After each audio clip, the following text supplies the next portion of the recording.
Dagdag kaalaman po, dahil ngayon ay Labor Day, pag-usapan natin ang ilan sa mga weird o kakaiba na trabaho sa mundo. Baka po maisipan nyo magpalit ng career, pakinggan nyo itong mga kabilang po sa ating listahan. Alam nyo po ba, may trabaho sa bansang Finland na ang gagawin po ay ang matulog. Ang tawag po dyan ay professional sleeper.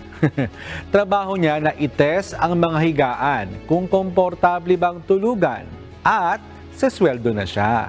Parang gusto ko yun . Meron naman sa United Kingdom, ang gagawin niya lang ay magbantay lang na matuyo ang pintura. Ginagawa niya po yan upang malaman gaano kabilis matuyo ang pintura.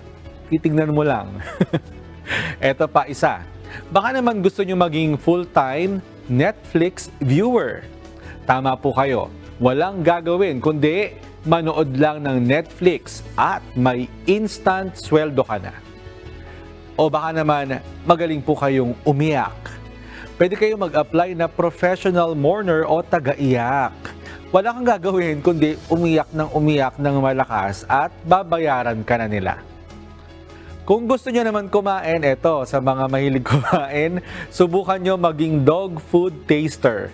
Ang gagawin mo ay tikman ang mga dog food upang maikumpara ito sa ibang mga dog food. Ano, bet nyo? Meron naman tinatawag na odor judges. Ang gagawin po ay amuyin ang hininga, ang paa at kilikili ng ibang tao. Ito ay upang makita kung gaano ka-epektibo ang isang produkto.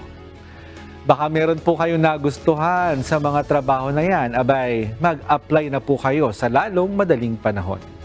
Muli, Happy Labor Day sa ating lahat. Maging sa mga pumasok kahit holiday.